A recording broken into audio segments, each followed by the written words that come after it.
Welcome. So, as you know, this is the virtual open house of our program. And I am Dr. Kun Huang, the chair of this program, and I am with my colleague, Dr. Jerry Swan, also a faculty member in this program. So let's just get started. So our program is called Learning Design and Technology Program, and we were formerly known as instructional systems design. Some people still prefer that name, but the majority of people like this new name because it is more reflected on the current status of our field. So let me just move on. Let me first ask you a question. I think with this kind of format, I don't think you can verbally just say it loud. But let me ask you a question. True or false? You need a degree in education to apply for the Learning Design and Technology Master's Program. True or false? So what we're going to try to do is cover these things, these topics, and just to give you a frame of reference. Again, if you have any questions, either me or Dr. Swan will kind of a flag and we'll get that answered. So again, so what is LDT? Some of you may have got kind of a flyer that kind of gives that information, but learning design technology, oftentimes we use the name instructional design, and oftentimes we call the practitioners of this field instructional designers. But then there are also some other names, like lately is in learning experience designer. So what exactly is this? So I'm giving kind of a book definition. It's a systematic way of designing content and experience to help people learn and perform better, often with the support of technology. So you will see something here. So when we talk about like, okay, I'm going to teach a lesson, oftentimes we think about the content. But how do we really design that experience? The content is one part, but how do we design that experience to help people?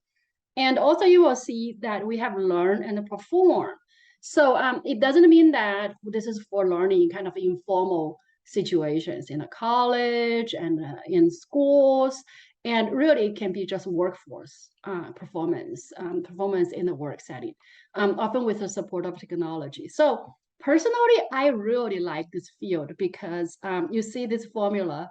So we do require analytical thinking, meaning that, well, if you are given a situation where you're going to design some kind of a training, you have to analyze the problem and what needs to be taught and go through that entire process, which is kind of, we have models for that.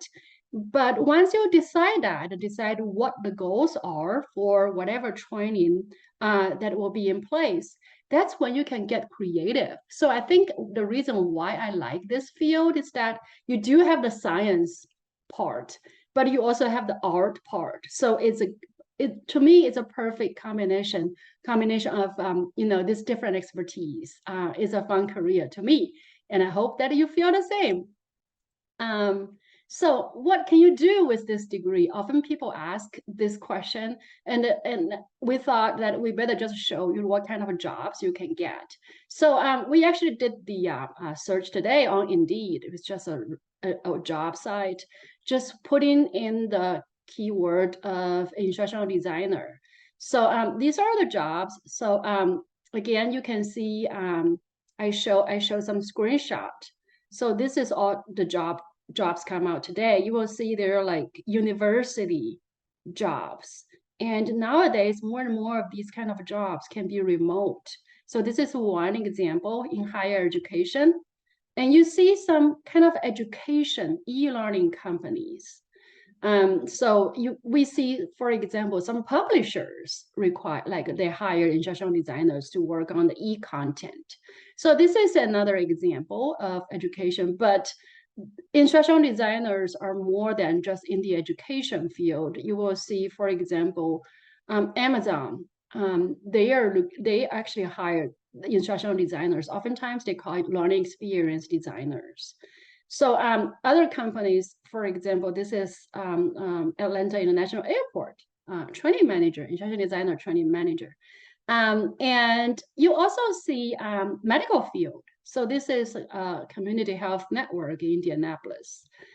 You also see the kind of government jobs. This is an instructional designer job with the government. And you also see instructional designer with the military.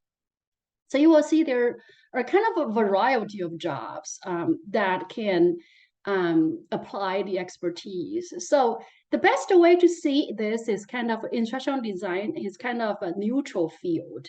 And we apply what we learn to whatever content area to help people to learn and perform better. Okay, so if you're a Kentucky teacher, there are some also tracks to help you kind of move up the ladder. So for example, if you are rank 3, which is you fresh off a graduate, you become a teacher, that's rank 3. And with this program, you can advance to rank 2. If you are rank 2, you can advance to rank 1. And of course, on top of that, you got your master's degree. And on top of that, you also can get that ICD endorsement, which are all credentials that teachers obtain. But then, of course, some people want to change careers, and that's what we're going to turn next. But before that, this is a Wall Street Journal graph. And in one of the issues, they looked into the debt to income ratio of different degree programs. So we were curious, and when we saw this, and we just plug in, and we chose this is ours is Masters in Education Instructional Media Design. This is kind of the name they use, and you can see that on the right side is the debt exceeds income, and on the left side is income exceeds debt. And any of these are like the universities, the programs. So you can see that the majority of programs of this nature really have the income exceeding debt kind of on this bracket. So that's a good news to us, of course. I hope that's also good news for those who pursue this degree. So who studies in this program? And it's basically all kinds. And, some folks are full-time, studying, but many of those our students are actually part-time. Full-time jobs, but part-time study. So they come from different fields. We have people from all these different fields. And some choose to do full-time, and actually many others just take 1 to 2 courses per semester. And they have different goals. Some just want to learn some new things, and some want to advance the ladder, and some just wanted to switch careers. And we often see the case teachers, and they can advance their ranks, but they then can also, if they consider switching to a career that is related to or take the strength of what their past experience, but then with this degree, they can also seek in, for example, in higher education or in corporate setting, that kind of jobs.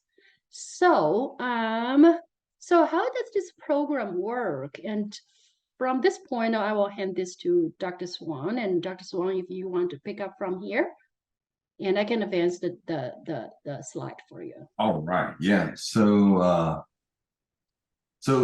we've recently reduced the master's from 36 hours to 30 hours. So, that's basically knocking a semester off for most people in the way they sort of proceed through the program. And we have our core coursework, as you can kind of see there. And we have 12 elective hours. So our program is really flexible. Now, the electives you kind of see listed there, those are electives that we offer. But one of the great things about the program is our flexibility. And so we can really tailor the coursework if you have specific sort of career goals in mind. But it's very flexible. One of the great things I think about the the program is, as you saw, Dr. Wong told you, all those people and all the different backgrounds, is you get to interact with a lot of other students who are from a variety of backgrounds, both, lots of folks here at UK, but we have folks that are currently in the program that work at Allstate and Metronet and Tempur-Pedic and Boeing, and so it's interesting to get to connect with all these folks. But this is the structure of the program. Again, it's very sort of flexible, and we move people through. So sometimes there might be a course, say for example 610. 610 sometimes can be a hard course to get into. Well, Dr. Wong and I will sort of work with you and find a good substitute, just to keep you on pace, to make sure that you're moving through the program and graduate sort of on time, on your schedule. But that's basically how the program works. You can get a distance learning graduate certificate sort of embedded in the program by just sort of selecting the coursework, and we'll kind of make sure that you can kind of do that. And Sarah, are you a UK employee by any chance? Just looking. All right. So as a UK employee, this is great because you can essentially take, I think, 2 courses in the fall, 2 courses in the spring, and 1 in the summer, I believe. And so you could actually really, we could actually work with you to schedule this so that you could actually complete the master's in 16 months. That works out. That's sort of very beneficial to people doing the employee program. And the courses, our courses, especially the core courses, we have a couple of courses that are traditional full semester format, but most of our core courses and most of our electives are booked in 8 weeks. So you kind of spend 8 weeks focused on one class, and then you switch and spend 8 weeks focused on another class. But that's sort of the nuts and bolts of our faculty. We have lots of folks that also teach in our program. We call them field faculty. Most of these folks are alumni of sorts. So Hera Aerosmith, you kind of see there, she was a graduate from our doctoral program, as is Becky Combs. Becky is a training manager at Humana. Julie there, she did our master's program. I think her history is actually, her PhD is actually from the history department. But she is an instructional designer for the Bluegrass Community Technical College system. And Michael Daly, he is in the leadership role in Fayette County. We also have a few other folks, Marty Park, who's the chief digital officer. He'll probably end up being the associate commissioner at KDE in their educational technology office. So we have a lot of great folks that actually teach in the program. So it's not just Dr. Wong and I that you kind of get to sort of interface with. And how do you apply for admissions? This is the big one, no GRE. So you don't have to go sign up and kind of do that. We do rolling admissions. As soon as you get your application in, we usually get it reviewed usually within a week, at the most 2 weeks. But it's a very sort of standard admissions, transcript, resume, professional statement, and these don't have to be long. We just kind of want to know a little bit about you and what you're kind of interested in, and then 3 recommendations. And so again, we do have rolling admissions, spring, summer, and fall, as you can kind of see there. And that's sort of the basics for admissions. So we let you know very quickly. Yes, if you have submitted your application, you can send me a note, and I will just let our Director of Graduate Studies know, and so that he can check, and we usually are like that, but we usually just remind the applicants, send us a note so we know, and then we can just ask the director to watch out for that. Yeah, it used to be, we would get a notification when a new application came in, but I think they're still working some of the kinks out in the new slate. The graduate school is still working to get everything fixed. Well, the cost. So you're a UK employee, so that is going to be covered underneath the employee education program.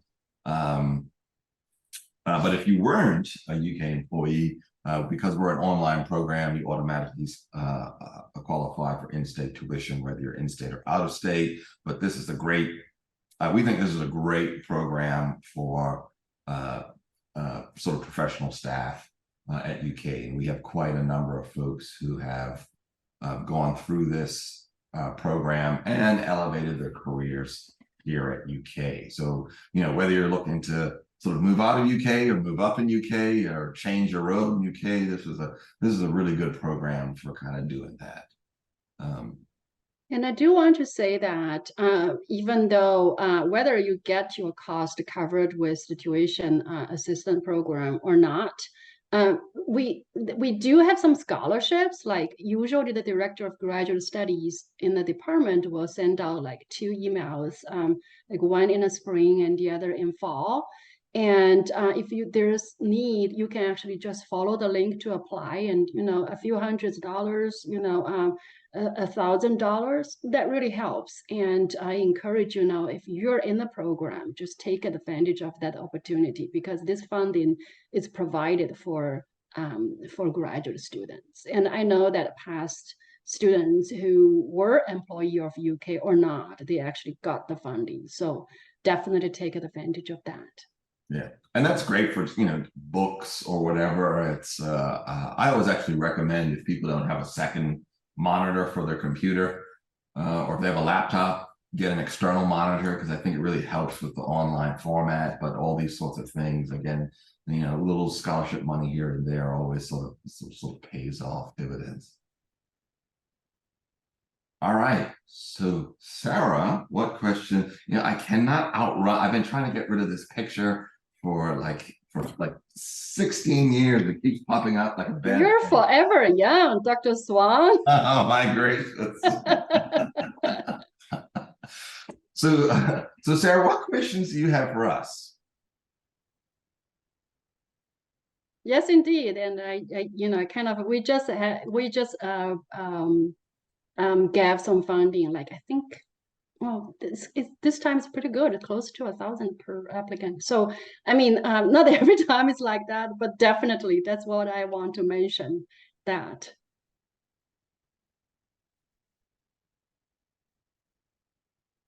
we kind of intentionally keep it short. If you have any questions, feel free to ask away. If not, and then you have the rest of the night to yourself. And of course, you can just email us, or we can schedule a meeting or whatever that when you have questions.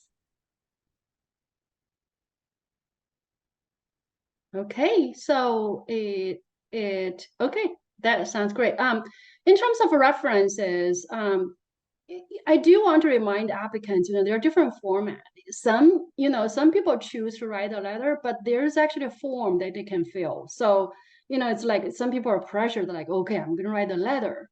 But they can choose to actually just to fill in the form, like, a few things like strengths and weaknesses and some ratings. And that's another way to do that. Yes, understand, because many people got stuck with the references. But again, I think that's where our director is good at that. So if you're missing one or two, and they would let you know, like, well, okay, we received, two, and with the names, and we still missed, this name's reference. So it's good in that regard. Any other questions?